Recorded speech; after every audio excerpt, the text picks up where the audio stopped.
Hello, everybody. Welcome back to Bring the Jury. It has been quite some time since our last episode.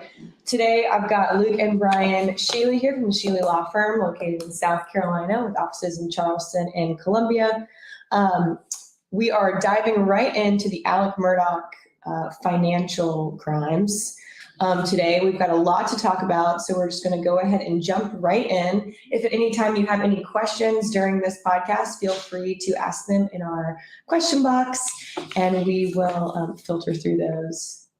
Or if you want to just send any love, like fan mail to us as well via comment, we love it as well. So I'm going to go ahead and pass it off to you, Brian. What do we got today starting off? Well, I feel like we're tying a bow on the Alec Murdaugh stuff. So, I mean, I don't know what to start with exactly. We had a trial date of this week for all the financial crimes that then has turned into a plea. And so we can talk about that in a second. But before we talk about that, and of course, we've got the murder jury tampering situation that is going to come to we're going to get an evidentiary hearing. But I feel like right before Thanksgiving, the most kind of shocking twist in the Murdaugh saga, at least tangentially, is information about Becky Hill's son. So Becky Hill, is, for people that are thinking about the Murdaugh case, is the whole basis for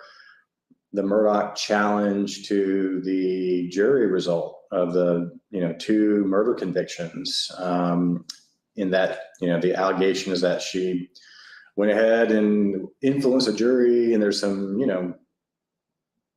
affidavits, and we're going to have a full evidentiary hearing, and she's all lawyered up. And so that's how we're generally familiar with Becky Hill, and also the fact that she wrote a book about this whole thing. And so, but right before Thanksgiving, I think it was Fitz News was the first to kind of report that her son had just been arrested by SLED. And so that's kind of a head shaker there. And it turns out that he was arrested for a state level wire tapping charge. And so Luke and I were talking about this. Wiretapping is something you see a whole bunch in the federal system for various reasons, state line stuff. You'll also see, the federal system does a lot of major long-term investigations. And so they'll usually they're wiretapping our clients. Yeah. And so but with the search warrant of authority to allow them to do right. And so because the federal system, has these major investigations, they've got the tools, the resources, they're better equipped. You'll see some wire tapping cases like that. But here, lo and behold, we've got a 1-count wiretapping case, and in the warrant, and by the way, the state statute in South Carolina, wiretapping is a felony allegation.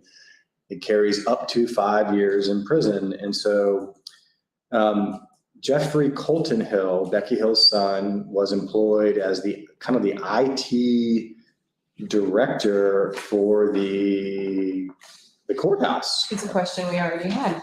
Yeah. So there we go. So Tricky. in his position as the pretty random there that he son happens to be such a coincidence.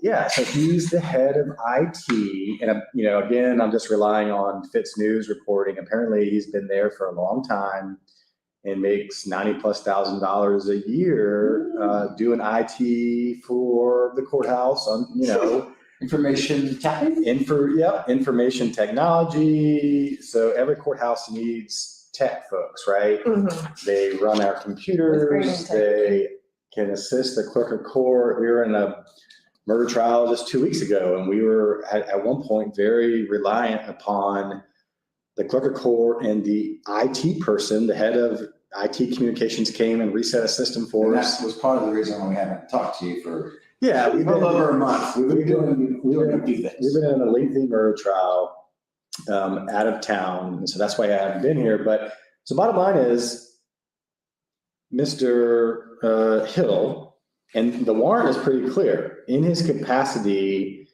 as the IT Communications Director. His official title was the Colleton County Information Technology Director. That's the word salad. Misused his position and unlawfully intercepted and listened to a conversation between victims. So these are two different people that did not give permission for their conversation to be recorded. SLED is basically saying that this was confirmed by an IP address pinging to Mr. Hill's computer. So basically he's using his computer to record a conversation somehow, and that neither party to the conversation knew of his listening, his dropping the eaves, or did they give consent? And so because it's so rare for state level wiretapping charges to occur, I mean, Luke, we've been practicing law 17, 18 years. I've never defended a state level wiretapping. It's always federal. I just pulled up the South Carolina code, and usually something like this kind of mirrors the federal act. And it basically talks about, you're not allowed to record. But there's an interesting part of the provision that says that a phone of one of the recorded parties or any interested parties can be seized. And so that's really kind of the second part of this is, yes, number one, they found out that he was listening to a party between two people that didn't want this happening while he was in his position as a Colleton County IT Director of Communication. But they ended up seizing Becky Hill's phone. So number one, he did bad, allegedly. He listened. And number two, as a result of that, they seized Becky Hill's phone. Now, the statute kind of allows for law enforcement to seize it, pursue it into their investigation, but the reporting suggests that they actually got a search warrant. And, search warrants require probable cause by a judge. And so while the warrant has redacted who the phone calls were between, we do know the date was on July 20th of 2023. And we can be damn sure that one of the parties to the phone call was Miss Becky Hill. Makes for a good book. Now, Fitz News is reporting due to their sourcing on the ground, and I would like to think that their sources are way more vast than what we have. So we'll just, this is not, the volunteering apparently was, media presence were prohibited. Apparently the magistrate who said a personal recognizance bond said, you guys got here too late, you can't come in. That's not unheard of. Of course, the media outlets were very upset about that. So they didn't get a whole lot of information about who the victims were, but we know Becky Hill's phone was seized. Fitz News is reporting that it was a phone call between Becky Hill, listening to a conversation between Becky and Megan Utsi, who's the deputy county administrator for Colleton County. So that would be the second in command administrator for Colleton County. And that the phone call was in July 20th. So we kind of think about, number one, SLED's, the way this reporting is done is that they came across phone records that indicated there was another party on the line. Okay, so that means, Luke, what does that mean? How are they coming across phone records? Does that mean that they are looking into Becky Hill's cell phone? I would say so. So that's why the state charges like this are seemingly rare, because typically there's already a big investigation monitoring going on. And so it would seem to indicate that they were monitoring Becky Hill's phone and noticed someone on the line that shouldn't be there. Now, all right, so that's an investigation ongoing. They're basically wiretapping Becky Hill's phone, at least as of July 20th of 2023, specifically a phone call where she's talking to the deputy administrator. Now, why is baby boy listening to mama's phone call with a boss? I don't know. Does Jeffrey need a raise? Is he going to get that raise? Is Becky's talking to a county administrator, so it could just be technical logistics. It could be all kinds of stuff. But, the clerk of court is an elected official. And then you have, so she's kind of beholden to the public.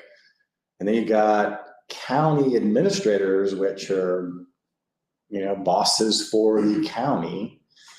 But you would think they would have to be talking a good bit amongst themselves for logistical reasons, for staffing reasons, all kinds of stuff. But Well, this doesn't do a lot for the appearance of everything being on the up and up. No. So you've got Becky, who's got all these allegations that are the subject of Mr. Murdaugh's, through his lawyer's motion for a new trial. And of course, she pushes back through her lawyers and says, nothing to see here, everything's appropriate. And of course, the Attorney General wants this conviction to stand, so they want to have a big evidentiary hearing about it. But then her son, who is her son in this well-paid job, maybe he's the best candidate of everybody around for information technology. I don't know. But let's just say he's not. Let's just say he's a guy that can do some IT and happens to be her son, and she's elected county official, so she makes sure he gets that job. But then because maybe that's just the vibe, or maybe because his mom's in charge of the courthouse. That's just the vibe. Feels like he can do this thing. So it just doesn't help much to put the flames of suspicion out on that courthouse, which was run by Becky Hill. No, it really doesn't. But what we do know is that Big Brother is monitoring Becky Hill's phone calls. Ironic that we're talking about the family. For a second, I was like, wait, there's a brother involved? No, so, what has the brother done? So the only way that SLED is even aware is because they have wiretapped Becky Hill. I mean, that's what we're dealing with here. She's got some good lawyers representing her. She hasn't been charged with anything. I mean, they're often good lawyers get involved in the defense of a client before charges ever come. That happens very frequently. Will Lewis is one of her attorneys. He's a fabulous lawyer out of Charleston, former assistant U.S. attorney, really smart guy. But certainly her phones are being tapped. There's a lot of information that is being monitored. To do that, you have to have a court order. So you have to have probable cause once again, going back to law school for what gets you a court order. Usually wiretaps are only good for a certain period of time.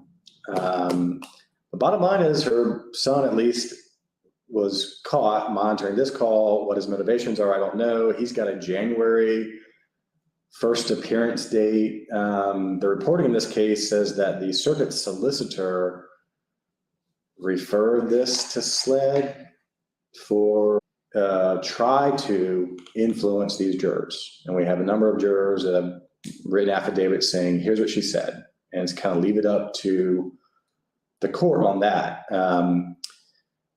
And here we, who knows why the son would want to listen to a call. Maybe the information is very valuable these days. Maybe he wants to run to some media outlet. I mean, we're talking about That'd be so cool. HBO specials, Netflix specials. And if he wants to be the next guy to slip a little knowledge into, You should have made him a co-author of the book. Right. He's salty about it and he wants his cut. This guy, I don't know why he's listening to the call. Mm-hmm. But what can happen now, Lou, that SLED has Becky Hill's cell phone? Just getting out of a trial that heavily used cell phone data. Lou, what can be done forensically now that they have a cell phone? Almost anything. Cell phones really are the scourge of any criminal defense practice because they have a wealth of information. Once you have the phone, sure, anybody, I could get a subpoena for some phone records, but really all I'm going to get is call logs as a defense lawyer. Luke, what are call logs for our audience? I can find out who you've been calling but I don't get the content of that. I don't get the data. But if you actually have a cell phone, I'm not 100% sure that that's clear, but it seems like it is. That has location data, that has any attempts with. No, they have her cell phone. Okay. Via search warrant. Okay. And that has just everything, your internet search history, whether you're looking up something shady like, how can my son bug my competitor's phone? Or whether, how can I dispose of the body without the police knowing? That looks pretty bad when police then have that to see what you're interested in learning. I mean, Instagram, Snapchat, anything, anybody you messaged, how much movement you're doing, your health data. Your heart rate. Where you're going exactly at a time of a crime. It's just so damaging, and nobody has a squeaky clean phone. You can go to anybody, priest, preacher, nun, their phone's gonna have some dirt on it. So it's really bad. So especially when you don't expect your phone to be seized, but even when you do, I mean, she's had lawyers for a few months now. If I were her lawyer, I'd be saying, don't do anything dumb on that phone, but she's a grown lady. I mean, some people think, okay, sure, but they may not understand what you really mean by it. So it's not good. It's a wealth of information. It's all at their disposal.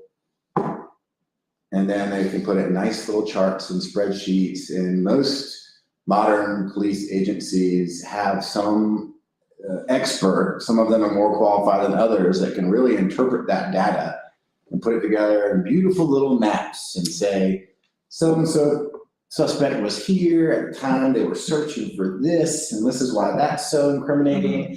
And then right after that search, they texted this person who ends up dead. Oh man, everybody's going to prison. I mean, if they want to. The question is, do they want to? I mean, SLED doesn't want this case coming back for jury tampering. Creighton Waters and the AG's office, as much as they would say they want to do justice and no one's above the law, they don't want this conviction overturned. And so they have already pushed back in their motion against the jury tampering allegation with their own affidavit, including Miss Becky Hill, saying that she didn't do anything wrong. And so now we're going to have an evidentiary hearing on that issue. So this seems like a crazy thing. It seems like an unforced error in the Murdaugh world, but it just goes to show how small this area is. You got the head of information technology tapping his mama's phone with SLED tapping her phone. How about that? That's crazy. And now the phone is in SLED's hands, and they could do. Somebody had a valid warrant and someone didn't. Right. So what they do with it, I don't know, but are there things in there that could contradict her affidavit saying that she didn't influence any jurors? I mean, think about your cell phones, people. Think about how many texts you send a day. Think about what's going on in your world. All that is now accessible if they wanted it. She probably searched all that stuff on Facebook too, because didn't a lot of this come from Facebook? I mean, so yeah, Hannah, that's a great point. So if SLED, I don't have a lot of them, so I want to really mark one of the this point. moment. So if SLED wanted to and say, hey, we want to look into this Becky Hill, check our episode 35 or whatever, where we cover what, Becky Hill is, on the jury tampering allegation. She's accused of having basically brought to Judge Newman's attention a Facebook post that some would say was fabricated. Some would say it was about someone else, but her search history. And then Judge Newman asked her to can you find it? And she couldn't find it and all this kind of stuff. But it was all about a juror that was supposed to be talking on Facebook about the next husband, right? This whole thing. So the point is, if they wanted to corroborate what Becky Hill did in that moment, whether she legitimately found a Facebook post or not, guess what? They could find it because now they have her phone. They could put that issue to bed. Similarly, if the Murdaugh defense team had access to forensic records, and what they do is they do a cell bright extraction. And so Cellbrite is the most used software that rips up your phone, because your phone's got all this data, but you got to have a way to process it. And even so, Cellbrite is the processing extraction software, and then you need smart people like a digital forensic expert to even run filters through that. It's not like dumb lawyers like Luke and I can just poke through a Cellbrite extraction in an efficient way. I mean, I can kind of see some stuff, but you really need someone to run filters. So like, if they wanted to, they could put that whole issue to bed. And similarly, the defense team, if they were allowed to have access to that, they could do a lot with it and maybe crush Becky Hill. So I guarantee you, Justin Bamberg and Will Lewis are not pleased with this particular development where their client's cell phone is in evidence. So we got that. Now, I guess, we can kind of swing into the fact that, our higher courts have said, yes, there will be an evidentiary hearing. This defense team for Murdaugh has also filed a motion to recuse Judge Newman they filed a motion to recuse Newman from all further Murdaugh proceedings, the financial stuff and the new evidentiary hearing, basically saying that he was biased, he's a witness, a lot of different reasons. And so Judge Newman, it might have been last week, might have been the week before Thanksgiving, actually, he did recuse himself only as to the Murdaugh murder conviction matter, Murdaugh murder conviction, but not as to any of the financial stuff. So he says, yeah, I will remove myself. So what that means is that he will not be the presiding judge over the evidentiary hearing concerning jury tampering. Because it was related to the murder trial. Right, but he is still going to be involved in all the financial crime pending state and county level charges. How can you say that you're biased about somebody's Luke, I know you want to answer this question. In a murder trial, but you're like, but I can compartmentalize that for the financial crimes, especially when the financial crimes so happen to be such a large part of These are just great questions. the murder trial. Hannah, I didn't rely on ChatGPT today. Great questions. These are Hannah questions. Good Hannah questions. I've been out for 3 weeks. I've been sitting on these. Well, I think we had some bets going about whether I lost. Because I said he would never recuse himself. And I said he would. Well, if we had, all I know is that I said he would not recuse himself. The win was a new car. What was it? What have we done? Money? You bet him on a new car? No. Well,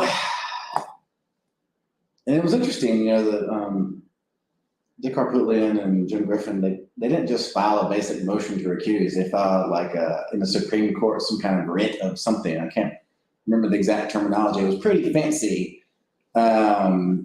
And that ruffled some feathers in the lawyer community, but it was right in the Supreme Court. It was like a writ of something. But anyway, and I think Judge Newman, he's coming upon retirement. He was widely heralded and regarded as doing a very excellent job on the Murdaugh trial. Had a national, international spotlight.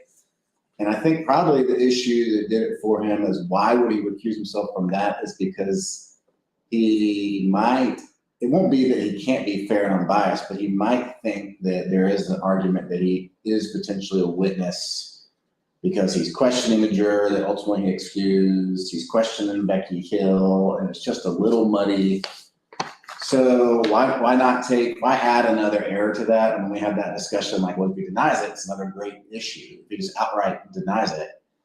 So if someone's going to deny that motion for a new trial, let it be a judge that completely has an unbiased, an objective, non-witness interest. I don't think Newman, if he weren't part of the kind of questioning of Becky Hill and that the juror that got excused, I think he'd be right there because he would never say that he couldn't objectively just use his legal and mental acumen and make a decision. But because he's that, he'll say that what he said at sentencing is just what he always says at sentencing, and he has that right, or that because he gave an interview, So I think it's probably that issue. So he'll step aside, but the financial crimes, he hasn't, other than the guilty plea, which I'm sure we're going to talk about, That's next. people come and present things to him. So he made a critical ruling in the murder trial saying that could come in into the trial. So that's error, in my humble opinion. But that doesn't mean that you can't preside over those cases. If someone wants to submit a guilty plea in front of him, he can accept it. But I have some thoughts for maybe why, hypothetically, Murdaugh might be happy about the way this is shaping out. But yeah, do tell. Well, I don't know how far you get ahead of yourselves, but Ozark it.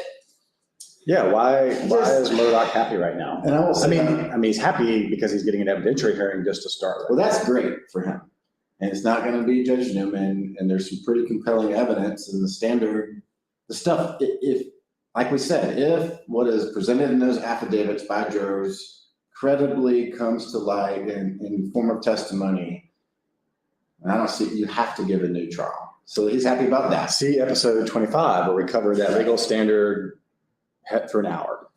And even if they have like a battle of the jurors, and 6 of them say one thing about bad hanky-panky from Becky Hill, and the others say, well, I didn't really feel that pressure. It doesn't matter. Half of them felt that way, or a significant amount. It's not like a balancing test with some kind of scale where you say, oh, did it tip the scale? And it's just, if there's any of it, it's bad. But, if he gets a new trial, and if he doesn't, and let's just say, I just don't know. I mean, if it's all about the financial crimes and whether they should have come in, and it really was up to Judge Newman to make that decision, which he allowed it in, or basically also said that the door was open to them. But if they don't come in and there's some legal holding, let's say from Court of Appeals, that says that was clear error. Well, he had to get up there and talk about them and concede his guilt on them, where the only way out of this, he could make the argument, the only way out of this was that I had to testify in my own defense and let the jurors understand from my mouth that I didn't kill my wife and son. But while doing that, I had to admit to crimes that I wasn't on trial for. So because of that, now, of course, he has to admit to all these crimes in state court and federal court because he doesn't have a way out. So what if that was deemed error? There's some special creative motion or redo to say, well, that error, he was forced to admit that. So now his plea to come before you on these charges, where now he's getting 27 years, was improper. The evidence was improperly obtained. And I mean, I don't know. There's wiggle room down the road for some creativity on that. And I just wonder if there's some appellate hope for him that makes him think that maybe he won't serve all that.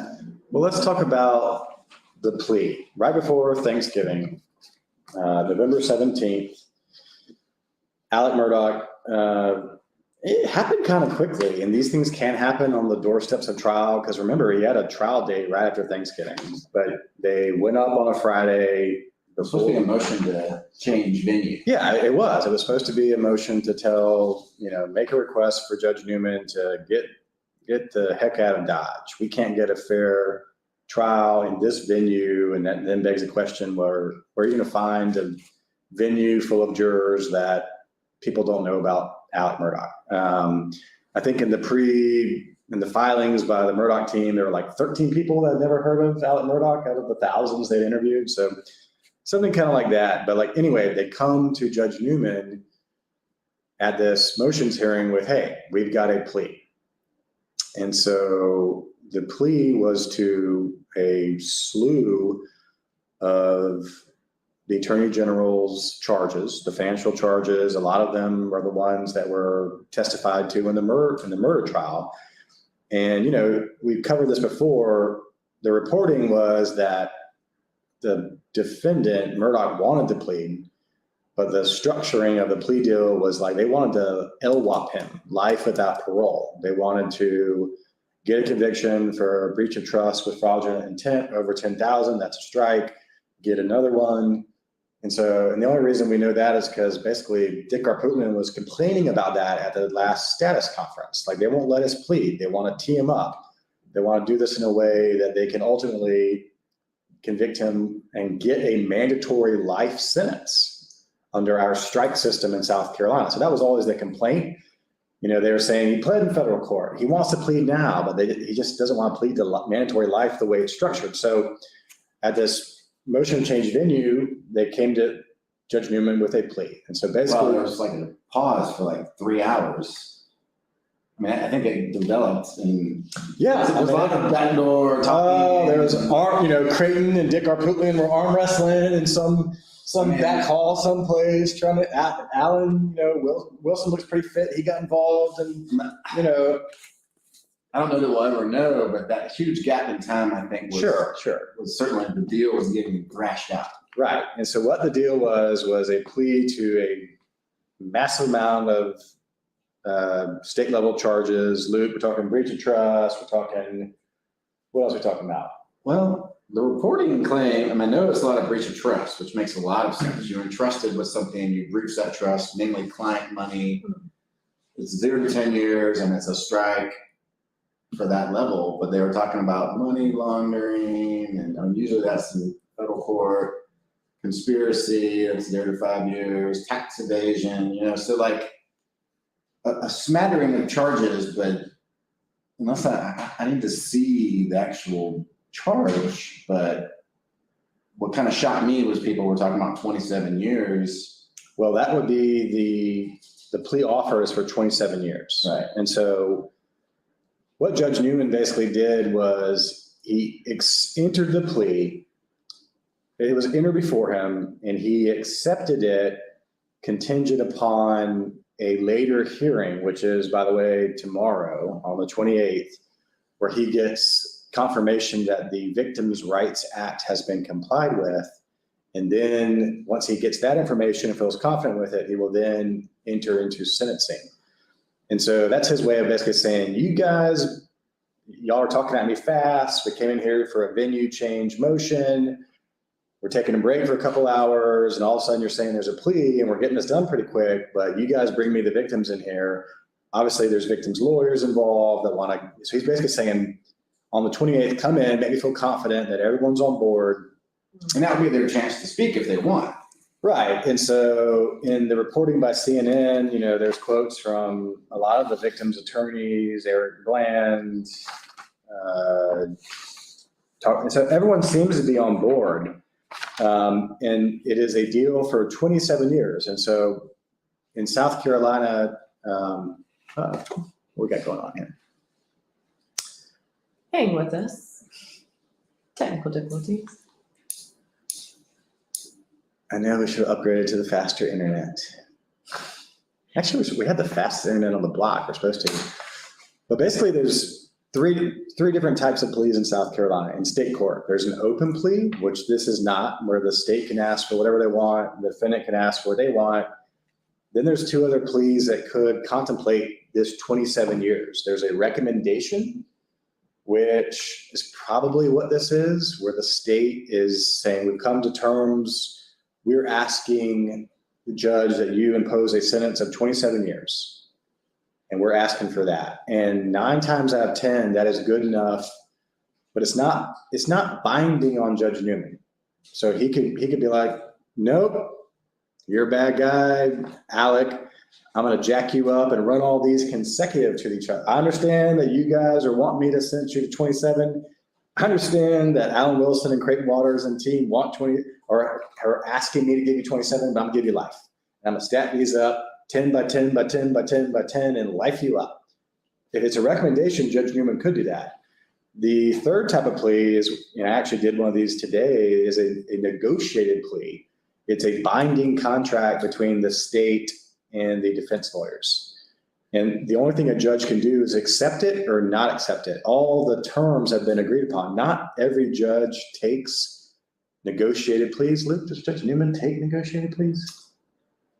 He does, but under very rare circumstances. This would be one of those. Right. So if I were the defense team especially since they filed motions asking Judge Newman to recuse himself and all this kind of stuff, I would really want to insist that this be a negotiated plea. I would suspect that is what this is. Right. Because it's detailed in particular. And so then you would have to have victims on board. The attorneys are already talking to the press that they're on board. They're saying a couple different things. You know, one thing, I'll just state this. This is one thing I don't like. And, you know, sometimes, you know, the attorney general is saying that the plea is a win. Everyone's going to have a day in court. That's all fine. You know, Alan Wilson's saying victims will get peace and hopefully justice. Here's one thing I don't like, and I highlighted this because it annoys me. I didn't care for that either.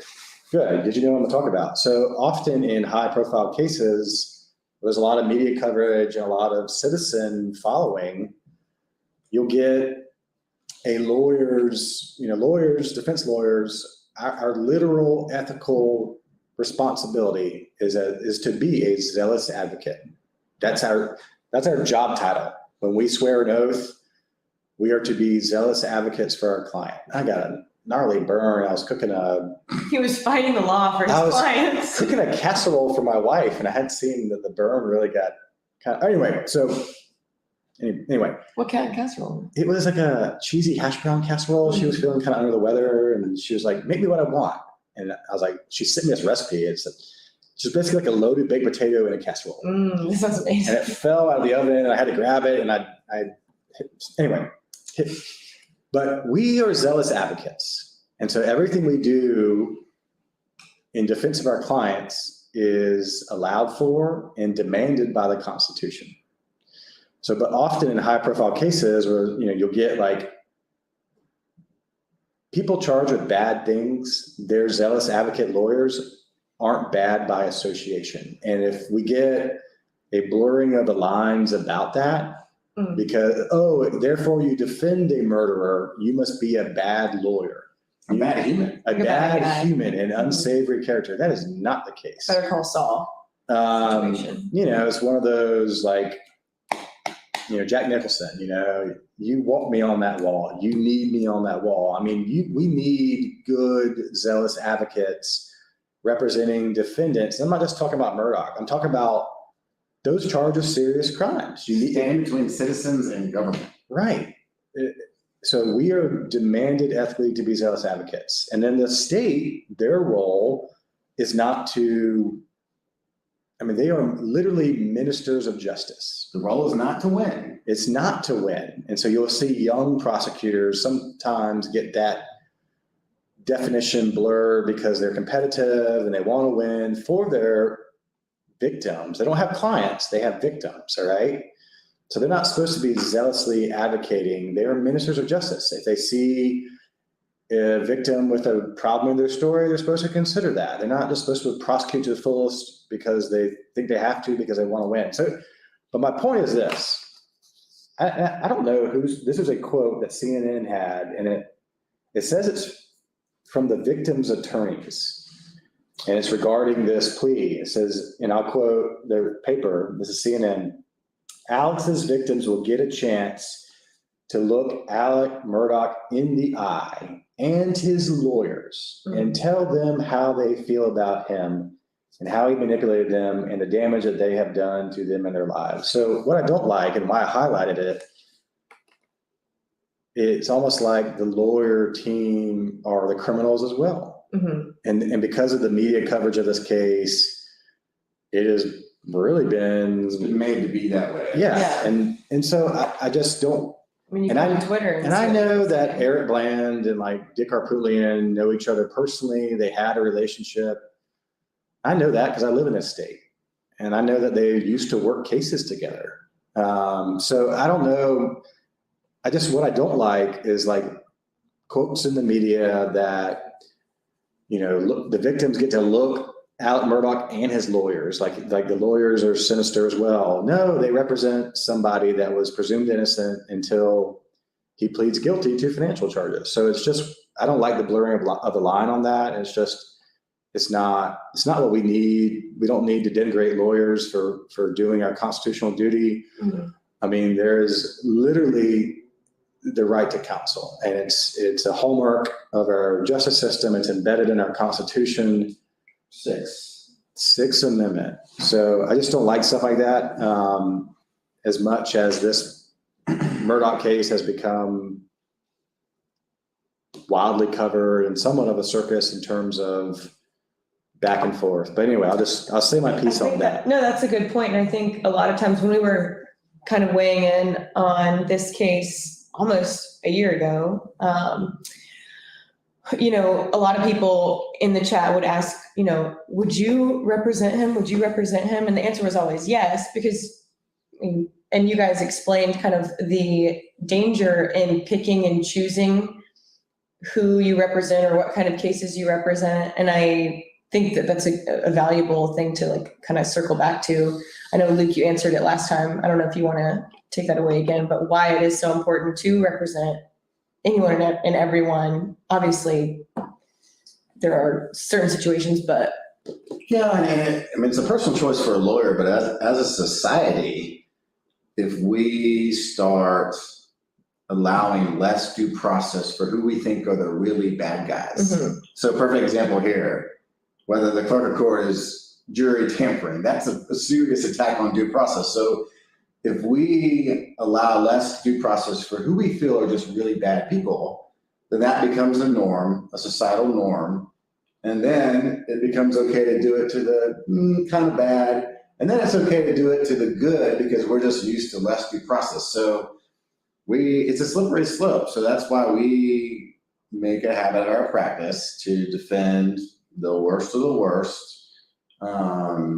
And everybody in the same way, and society has to have it that way, because if we don't give a full-throated defense of who, you know, the media in a certain moment or county in a certain time might think is the absolute worst, the other people that are good and decent also got caught up, and maybe mistakenly they're going to get shoved down that tunnel of no due process, and just next thing we know, we've lost the country that we fought so hard for. So it's a very sincerely profound principle that we try to adhere to. Mm-hmm. So we don't like it, like Brian says, when the lawyers who are doing their job, sure, they got paid good money, and maybe they like some of the media attention as well. It's good for business, but they are not the people on trial, and they have, especially in a lot of their post-trial filings, done, you know, pretty remarkable job with what they had to work with. So, but the sentencing will go on tomorrow on the 28th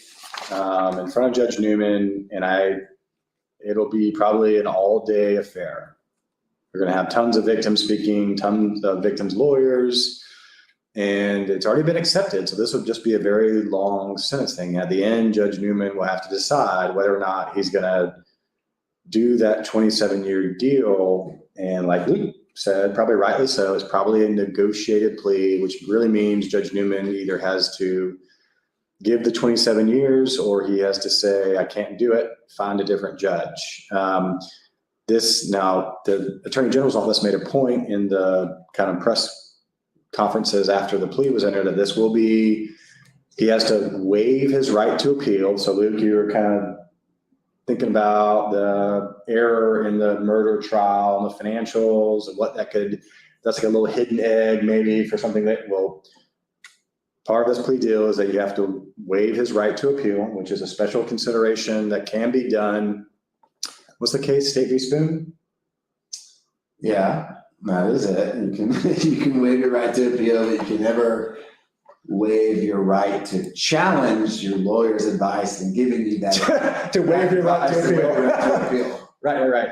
So State v. Spoon is the case on point for that. And then it was also made known that this was for him to do his time in state prison, not Federal Bureau of Prisons.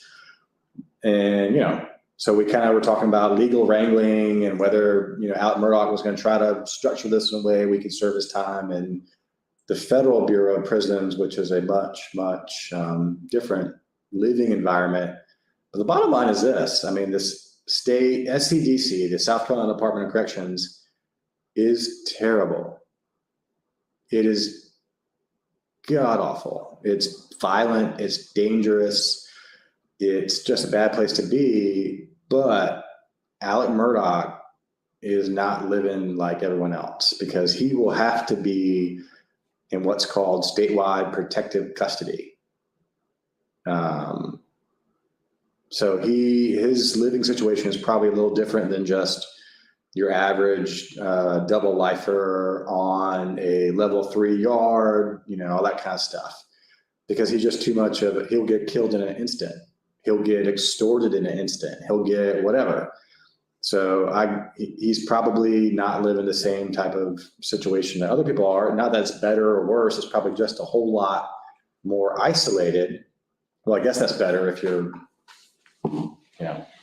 with people that are maybe want to do you harm. But how statewide protective custody works is they basically move you around, and you don't really know where you are. Your lawyers may know, but generally you're kind of kept in safekeeping, and you're just not on a normal yard. So I assume that's how it's working, because otherwise it could be a big liability for the Department of Corrections. And I think that's what we got. I mean, tomorrow there'll be a whole nother thing. I'm sure Court TV will be covering it. I would anticipate this to be, for all of those that are really fond of Judge Newman, think of this as his last time he will likely preside over a Murdaugh financial matter. So, our internet again. There we go. So bottom line is, grab your popcorn, log into Court TV, and this will all very likely come to a conclusion of 27 years tomorrow. And we will rehash it next week. Yeah, we got lots to talk about. Yeah, we got lots to talk Now about. that we're back, baby. We're back, baby. Yeah, we do have a trial coming up in 2 weeks. But So many lawyer things that you guys have been doing lately. You guys have been so busy with your job. I'll be curious to see the paperwork on this deal.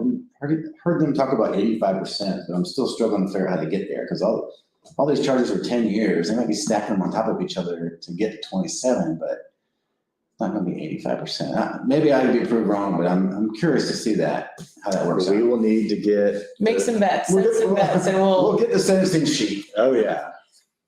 All right, guys. Well, thank you all so much for joining us. It has felt good to be back. And you can catch us all next week if there's not other responsibilities taking place. Follow along on social media to get those updates. If you have any questions or cases that you would like answered or covered, feel free to send us messages about those so that we can check them out. And we will all see you next time. This has been Bring the Jury. Now to turn off all of our different streams. Bring the Jury. Tim says, thank you, Brian, for fighting the good fight of justice, burns, battle wounds, and all. Thanks, Tim. Thanks, Tim. That's pretty gnarly.